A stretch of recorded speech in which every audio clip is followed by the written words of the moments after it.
Hi guys, thanks for tuning in to another episode of Nuggets News. Today we're very lucky to have a special guest from Binance. Welcome Ted Lin. Hi, my pleasure to be here. Thanks for coming on, Ted. It's been such a huge year for Binance, and I know recently you said that the second year will leave the first in the dust. So I'm looking forward to talking about your future expansion plans and everything that's been happening. But Binance is over a year old now, but I think the backstory goes back a lot further than that with loyalty and CZ and all that. So tell tell us a bit about what it's been like and the story behind it all. Sure. CD is a veteran in the industry. He had worked in Bloomberg before. He had worked with teams that actually helped build the Tokyo Stock Exchange. So we're talking about some of the best when it comes down to the exchange matching engine and all the intricacies behind making an exchange system work. So when the Binance.com or the Binance white paper was written, it was not just another ICO. It was actually a team of people who had the dream and the capability to pull things off. And they just wanted the enthusiasm and the participation of people around the world who believe in the project and who believe the world needs a better crypto exchange. So when it came out a couple weeks after the white paper was released, people thought it was a bit ludicrous, but it was actually quite a few decades of manpower and know-hows in the working. So it wasn't like they had this thing lined up and just open the curtain and things showed. It's actually many years of people hard at work, bring together the best of the best to deliver the project that exceed people's expectation. Absolutely, it's those strong teams and that experience which we see shine through in all the successful projects. Really. So, what was the past 12 months since you opened like in terms of having to expand the team and just the volume of trading? And was the engine always capable of doing that, or did it even sort of surprise you guys in terms of where you got to? I guess within a year. I think the rate of acceleration, the rate of growth, definitely surprised us all.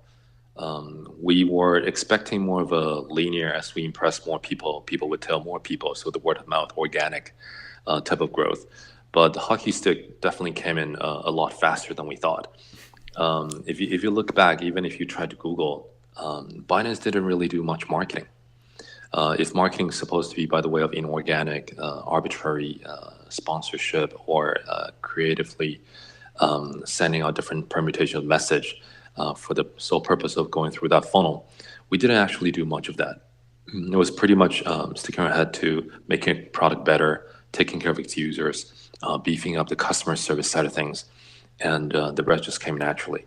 So yes, there were definitely bottlenecks, not so much on the system side, but in terms of, for example, end of last year, when we grew to number one with the top volume in a single day, maxing out at 10 billion US dollars in that single day, we realized that our customer service team was not scaling up fast enough. Given that people usually have troubles or frequently asked questions or need for help when they first sign up on a platform, that's where we lacked in the beginning. So for the past half year, we have been beefing that up, and nowadays we even have customer service teams that's scouting the social media platforms to make sure that any question not only are they answered when they open tickets, but even when they ask on the social media, they're attended to. So we've come a long way since then. I think that was a problem that all the exchanges faced when we had that big run towards the end of our last year. So, what do you think was the main thing that sent Binance apart? I know CZ's been talking about the volume being pretty natural compared to a lot of these other exchanges where we have a lot of bots. And how does that all fit into what Binance is trying to deliver and why you believe you got to number one? Sure. I think some exchanges or some business in the world feels that they need to spend a lot of time pumping up the so-called vanity index. So if those vanity metrics are actually taking up your time or mind share, that means you have less share for actually building the product and taking care of your users. For us, we never thought of trying to do big marketing, trying to make the volume look big. We just kind of focused on the user and the product. We're not perfect, and we realize that. I think it's the humility that allows us to plow ahead. every time we hear about something, we want to give it a try after study and put it out to the users and see what can improve again. So that execute, that get feedback, that put it back to the design board, and then execute the next iteration kind of cycle is definitely the most pivotal engine behind our success. It will actually be incremental, just very fast evolution instead of overnight revolution, I would say. What was the idea behind the BNB token? Again, was that to give people another reason to sort of get talking about Binance and get them involved? I mean, at one point it was up 100x from ICO price, and that certainly gets people talking. But we hadn't really seen a lot of the, I guess, it's not offering equity in the company, but getting people involved in the platform and discounting fees. Was that all sort of what you thought it was going to play out like, or again, even better than your wildest dreams? I think it worked out even better than we originally imagined. Given that we did ICOs, so using tokens in exchange for the funding injected was a pretty standard way of raising money in crypto. But I think the positive additional benefit, or the quote-unquote side effect we didn't anticipate right off the bat, is the immediate fan base we obtained. So people were waiting to try out this product. Crypto exchange is at the core of your experience with the crypto side of things. And by having people invest in BNB token, they're even more interested in the success, and they're very interested in also the volunteer program we created called Angel Program. So most of the early angels, they join us because they hold the BNB token. So they wanted not to witness, but to participate and help with the success of the Binance Exchange. So overall, I think, yes, it got people talking, especially when it's actually outperforming the market. But also by having a small stake in the crypto, quote unquote, equity side of things, even though we're not really giving out equity, but by holding BNB, you are effectively holding an influential share of the crypto project. That got people talking. That got people thinking about 24/7. That got people suggesting new ways to make it better for the users. So I think it turned out great, much better than we expected. Now, I know you can't disclose everything that's going on, future plans and whatnot, but the talk about the DEX that you guys want to build, is that going to hopefully have the BNB token involved in some way as well, directly on the blockchain, or what can you tell us about that? I mean, we are going to build a new chain, right? It's going to be the Binance chain. That is the thing we announced when we started the DEX hackathon back then. And we scouted the different implementations. In the end, we decided to use our own implementation. We have actually an in-house team of experts, blockchain experts, that will build this out. And the decentralized exchange, which CZ had showed a sneak peek of the prototype with the command prompt working, is going to be focused on speed. It's going to be using a proprietary blockchain. So it will be something that is different, something that you've not seen in the market. I think it would take a few iterations before it becomes perfect, as usual. But yeah, even I myself, I'm looking forward to that. Awesome. I'm very much looking forward to that one as well. Other things that you guys have focused on have been, getting involved in the community and that sort of thing. I was pretty lucky to get a few videos put up on the Binance Academy, and thanks to the team, the t-shirt rocked up in the mail 15 minutes before this interview, guys. So that was awesome as well. But what are you focusing on in terms of, the community and that academy and other things going forward? You just announced future plans to go to plenty more continents last week. So what does that all look like? Sure. So when I said we didn't do any marketing in the past, it is absolutely true. Going forth, we will start to do a lot more aggressive outreach. The ratio between the type of traditional marketing in terms of sponsorship, ad placements, banners, that would always be a smaller part compared to our community outreach. In fact, the whole project of Binance Academy was born out of the ultimate need for us to onboard more members, more users around the world into the blockchain crypto side of things, for us to have a bigger crowd to serve. So we felt that in the same original psyche we had, the original concept of bringing together the community, pretty much nurturing the community for Binance, we have started the so-called Binance Global Meetup. And the Binance Global Meetup is a very interesting thing. It's not your regular, we're buying some beer, everybody huddles around and just chat whatever you like. We're also injecting a little bit about what is the latest about Binance. We usually are able to bring together enthusiasts or crypto clubs. Many of the project teams want to join to show their project, but we said no. This is actually a very neutral playground. We just did one in Istanbul. We have more than 400 people sign up. In the end, I think the collective house, this venue we had more than probably 200 people that just crowded the place. So it was packed. We did quite a few in Vietnam. We also did quite a few in Germany. We did one in Latam, that's in Guatemala, coming out in Mexico City. So we want to do these meetups all over the world. And before the end of the year, we also want to do one in Australia. Awesome. So yeah, we'd love to all be these community initiatives actually what we want to do on the marketing side of things.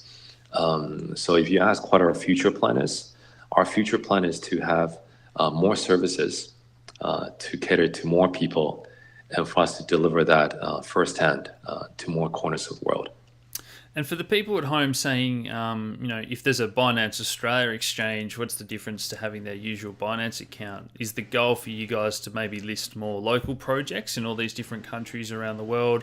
Or is it more to tie it in with those sort of community meetups and build that local community? Sure. So on your last question, you also mentioned the fiat exchange that we have aggressive plans for. And by having a local fiat exchange, it is actually the fiat gateway on-ramp, right?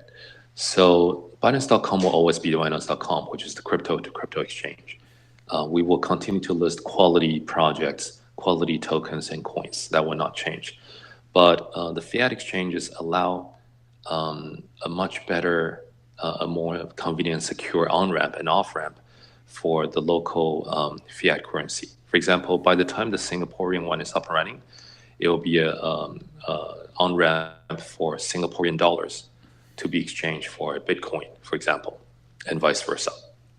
And for the other ones like Binance Uganda, once it's up and running, you'll be able to exchange between Uganda shilling and Bitcoin.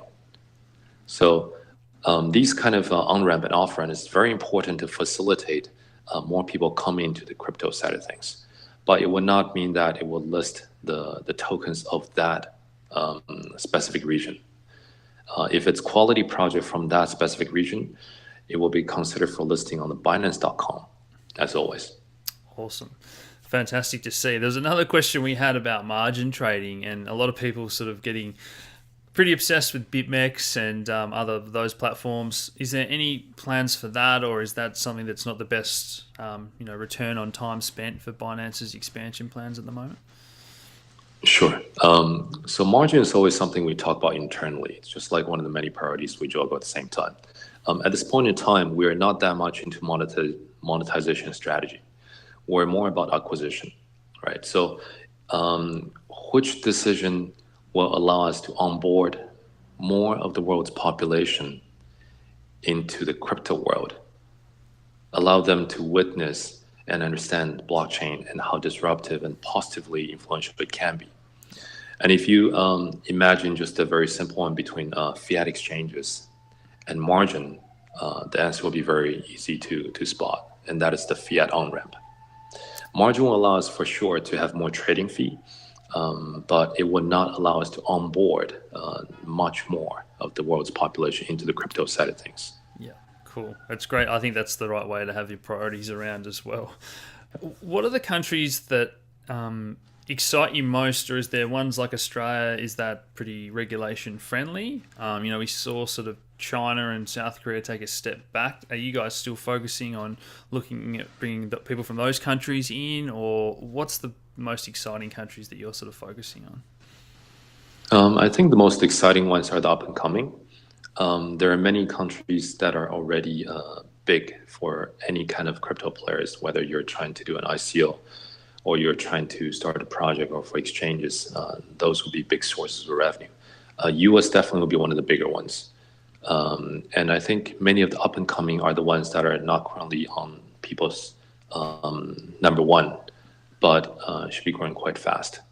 We actually see Vietnam, we actually see Russia, we actually see Turkey, India, Korea, all these places that stop coming. So that's why we're actually planting marketing team members in these countries to accelerate our understanding of the local market. Awesome. Because regulation is something that will be cemented in a positive way sooner or later. Well, either the government's going to be like open, or they're going to be closed. The other is kind of wait and see, right? But we believe sooner or later, most of the governments will open up to it somewhat. So right now is the time for us to start the learning journey ASAP. If we can understand local preferences, if we can start educating people about Binance Academy, teach them about blockchain, teaching people about crypto, even before they want to trade, it will actually be the best time to let them know Binance is here to help. Yeah, that's the perfect segue, I guess, into the security tokens. And you guys recently signed the MOU with the Malta Stock Exchange. Obviously, everyone's excited about the future and security tokens and what that can bring to the space. What are your thoughts on all that? And is it going to be like the Binance Crypto to Crypto Exchange, where hopefully the everyday individual can purchase and trade security tokens? Or is it going to be more of a vetting process with KYC and AML who can own these security tokens? Well, depending on the securities law relevant to the exchange, relevant to the region or the country where we set up the securities token exchange, I do suspect there will be strict KYC and ML compliance procedures in place as part of the mandate, which is quite normal. In between the new world and the old world, there needs to be some kind of a compliance checklist in order for the regulators to feel comfortable, and that is the necessary part of the evolution. So if it has to be, it has to be. But as soon as that is available, after you're onboarded, it will actually move the needle quite fast, as people can easily transfer from old money to new money, whether it's securitized or not. So it's quite interesting. Do you see that movement from the places like the US that have really pushed back against ICOs, whereas a company like yourself can just say, right, we're going to Malta, we're setting up? And do you see in the next generation some of those countries that have pushed back are going to say, wow, we have had some of the brightest minds and the innovators and the money, and that's all moved, and that's sort of maybe built up Malta's economy or some of these other countries? Do you really notice those countries and leaders that you meet with that are very friendly saying, yeah, come here, we want to get that in our country, versus people that are just sort of turning a blind eye and saying, no, we don't want that, not interested? I think most governments, or in fact, in business, most companies always look at the existing, the incumbent success versus the new opportunities, and just weigh what they can gain versus what are the risks. If they already have a big foothold or share in the modern or old economy, they are less inclined to give that up. They're less inclined to disrupt themselves. Whereas the new player who are bold enough, they can actually have a chance at eating other people's lunch. So I think it's the same old story anytime, anywhere. So yes, if it takes off that fast and there's actually a shift in bargaining power or share in the new economy, I believe the wise ones will actually move fast to catch up, no doubt. Nobody wants to be first, but then nobody wants to be last either. So Exactly. I guess finally, everyone's talking about the ETF, and a few people are excited about Backed coming online. I'm not sure how long you've been personally in crypto, but we have these cycles where we run up and get overextended, then we have the corrections. And where do you think the market's at in general, and what's exciting you most for the future? I mean, personally, I'm not fussed about an ETF at all. What do you think is your main driver for whether it's Bitcoin or crypto in general over the next 12 months? Well, CZ has expressed the bullish view, and The entire company is pretty much one of those hodling culture. So internally, we actually do not allow day trading at all. The people who have the demand or the urge to day trade, they probably wouldn't be joining the Binance team. So as a company, as a team, collectively, we do believe in the future of crypto. Surely there will be retracements, corrections. It's a very natural part of any value creation. If you look at equity, if you look at derivatives, look at bonds, there's always going to be ups and downs. Crypto is the same. We believe in the long-term bull of the crypto run. Bitcoin is still one of the most pivotal or the main index for the crypto trend. And we believe after the necessary retracement, it will be on its growth again. I believe for the first half of the year, BNB is actually outperforming the market. And hopefully the rest of the market will catch up soon and we can continue the gigantic bull run we hope to look forward to. I think everyone wants to get that gigantic bull run back underway, and hopefully Binance can be a big part of that as well. So thanks so much for joining us today, Ted. I hope we talk again in the future, and good luck with everything. We look forward to you guys coming to Australia. Thank you, Alex. Cool. Look Thanks, forward to guys. coming to Australia too.